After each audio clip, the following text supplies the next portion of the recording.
Uruguay playmaker Adrian ലൂണയുടെ പരിക്ക് ചെറുതൊന്നുമല്ല Kerala Blasters എഫ്.സിയെ തളർത്തിയത്. സീസണിന്റെ തുടക്കം മുതൽ കേരള ബ്ലാസ്റ്റേഴ്സ് തിരിച്ചടി നേരിടുകയാണ്. സീസണിൽ ആദ്യമായി സ്വന്തമാക്കിയ ഓസ്ട്രേലിയൻ താരം ജോഷുവ സൊറ്റീരിയോ പരിക്കിനെ തുടർന്ന് സീസൺ മുഴുവൻ പുറത്തായി. പ്രീ സീസൺ ക്യാമ്പിനിടെ കൊച്ചിയിൽ വെച്ചായിരുന്നു ജോഷുവ സൊറ്റീരിയോയ്ക്ക് പരിക്കേറ്റത്. തൊട്ടു പിന്നാലെ ദിമിത്രിയോസ് ഡാമന്റക്കോസിനും പരിക്കേറ്റു. പ്രീ സീസൺ പരിശീലനത്തിനിടെയായിരുന്നു ഗ്രീക്ക് താരത്തിന്റെ പരിക്ക് ഭേദമായി ഡാമന്റക്കോസ് തിരിച്ചെത്തിയെന്നത് ഏറെ ആശ്വാസമായിരുന്നു. എന്നാൽ സെന്റർ മിഡ്ഫീൽഡർ ജീക്സൺ സിംഗിനും ഫ്രെഡി ലാലമാവയ്ക്കും പരിക്കേറ്റത് മറ്റൊരു തിരിച്ചടിയായി മാറി. ഇരുവരും ഇതുവരെ കളത്തിലേക്ക് തിരിച്ചെത്തിയിട്ടുമില്ല. വിംഗ് ബാക്കായ ഐബാൻ ഡോഹ്ലിംഗും ഇതിനിടെ പരിക്കേറ്റ് പുറത്തായി. ഇതിനെല്ലാം പുറമെ സീസണിന്റെ ആദ്യ 4 മത്സരങ്ങളിൽ മുഖ്യ പരിശീലകൻ ഇവാൻ വുക്കമനോവിച്ച് കൊമ്പന്മാരുടെ ഡഗ്ഔട്ടിൽ ഇല്ലായിരുന്നു. കഴിഞ്ഞ സീസണിൽ ലഭിച്ച വിലക്കിന്റെ ബാക്കി പത്രമായിരുന്നു അത്. റഫറിങ്ങിനെ വിമർശിച്ചതിന് സീസണിലെ 10ാമത് മത്സരത്തിലും ഇവാൻ വുക്കമനോവിച്ചിന് വിലക്ക് ലഭിച്ചു.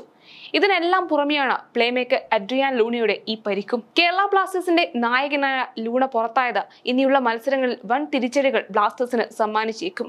പരിശീലനത്തിനിടെ പരിക്കേറ്റ ലൂണ എന്ന് തിരിച്ചുവരുമെന്ന് കൃത്യമായി പറയാൻ സാധിക്കില്ല എന്നാണ് കേരള ബ്ലാസ്റ്റേഴ്സിന്റെ സഹപരിശീലകനായ ഫ്രാങ്ക് ഡോവൻ പ്രതികരിച്ചത്. ലൂണ എന്ന് തിരിച്ചെത്തുമെന്ന് പറയുക അസാധ്യമാണ്. പരിക്കിനെ കുറിച്ച് കൃത്യത വരേണ്ടതുണ്ട്. പരിശീലനത്തിനിടെയാണ് ലൂണയ്ക്ക് പരിക്കേറ്റത്.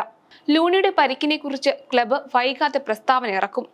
ലൂണയുടേതടക്കമുള്ള പരിക്കും സസ്പെൻഷനും എല്ലാം പകരക്കാരെ കളത്തിലിറക്കാൻ നിർബന്ധിതമാക്കിയേക്കുമെന്നും മുഹമ്മദ് അസറിനെ പോലുള്ളവർ പ്രതിസന്ധി നേരിടാൻ തയ്യാറായി രംഗത്തെത്തിയെന്നതും ശ്രദ്ധേയമാണെന്നും ഫ്രാങ്ക് ഡോവൻ പറഞ്ഞു. ഈ സീസണിൽ കേരള ബ്ലാസ്റ്റേഴ്സ് കളിച്ച 9 മത്സരങ്ങളിലും ഇറങ്ങിയ താരമാണ് ഉറുഗ്വേ താരമായ അഡ്രിയാൻ ലൂണ. ഈ സീസണിൽ മൊത്തം 808 മിനിറ്റ് കളിക്കളത്തിലുണ്ടായിരുന്ന ഈ 31കാരൻ 3 ഗോളുകൾ നേടിയതിനൊപ്പം 4 ഗോളുകൾക്ക് അസിസ്റ്റും നൽകി. നേരത്തെ 2021-22 സീസണിലാണ് ഉറുഗ്വേയിൽ നിന്നുള്ള മധ്യനിര താരമായ അഡ്രിയാൻ ലൂണ കേരള ബ്ലാസ്റ്റേഴ്സിലെത്തിയത്. മഞ്ഞപ്പട ISL ഫൈനലിലെത്തിയ സീസണിൽ മിന്നും പ്രകടനമായിരുന്നു ലൂണയുടേത്. ഇന്ത്യൻ സൂപ്പർ ലീഗിന്റെ ആ സീസണിൽ 23 കളികളിൽ നിന്ന് 6 ഗോളുകളും 7 അസിസ്റ്റുകളുമായാണ് താരം തിളങ്ങിയത്. കേരള ബ്ലാസ്റ്റേഴ്സിനൊപ്പമുള്ള 2ാം സീസണിലും ലൂണ മികച്ച പ്രകടനം തന്നെ നടത്തിയിരുന്നു. മഞ്ഞപ്പട പ്ലേ ഓഫിലെത്തിയ കഴിഞ്ഞ സീസണിൽ 20 കളിയിൽ 4 ഗോളുകളും 6 അസിസ്റ്റുകളുമായിരുന്നു ഈ സൂപ്പർ താരത്തിന്റെ സമ്പാദ്യം. ഈ സീസണിൽ കേരള ബ്ലാസ്റ്റേഴ്സിന്റെ നായകനായി തെരഞ്ഞെടുക്കപ്പെട്ട ലൂണ മിന്നും ഫോമിൽ കളിക്കുമ്പോഴാണ് ഇപ്പോൾ പരിക്ക് വില്ലനായി എത്തിയത്.